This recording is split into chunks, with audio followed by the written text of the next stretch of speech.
அரசு ஊழியருக்கு ரிட்டையர்ட் வயசு 58 அரசாங்கம் தான் அறிவிச்சிருக்காங்க. 58 வயசுக்கு மேல உடம்பு தளர்ந்து போயிடும், சுறுசுறுப்பு குறைஞ்சிரும், மூளையோட செயல்பாடு கம்மியாயிடும். ஆனா இந்த அமைச்சர்களுக்கு மட்டும் வயசு நிர்ணயமே கிடையாது. 70 80ன்னு போய்கிட்டே இருக்கு. ஏன்? அவங்களும் அரசு ஊழியர் தானே.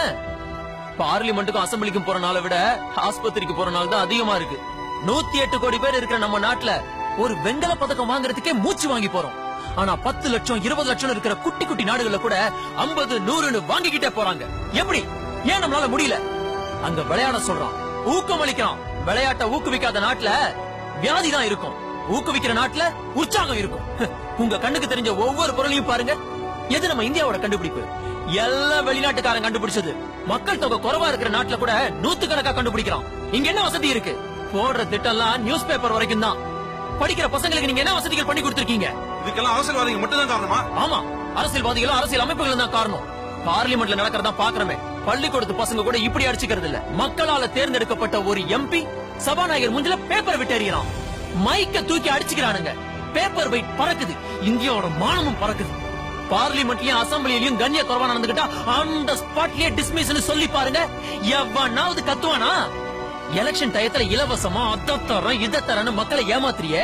உங்ககிட்ட யாரு இலவசமா கேட்டா? மக்களுக்கு கொடுக்க வேண்டியதை கொடுத்தா அவன் ஏன் உங்ககிட்ட கையேந்த போறான்? மக்களுக்கு என்னதான் கொடுக்கணும்னு சொல்றீங்க? கல்வியை இலவசமா கொடுங்க, அது போதும். எல்லாத்தையும் அவனே வாங்கிப்பான். உடம்பு சரியில்லைன்னா மெடிசன் வாங்கவே பக்கு இல்லாதவன் எப்படி லட்சம் லட்சமா பணம் கொடுத்து மெடிக்கல் சீட் வாங்குவான்? அறிவை வளர்த்துக்க கல்வியையும் ஆரோக்கியமா இருக்க மெடிசனையும் இலவசமா கொடுங்க, அது போதும்.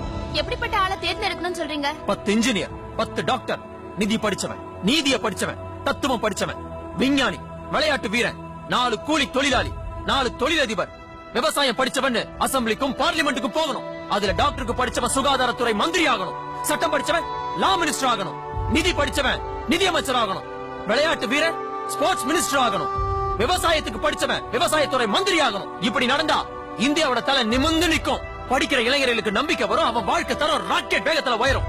இளைஞர்களா பார்லிமெண்ட் குள்ள போனாதானே ஆரோக்கியமா யோசிப்பாங்க.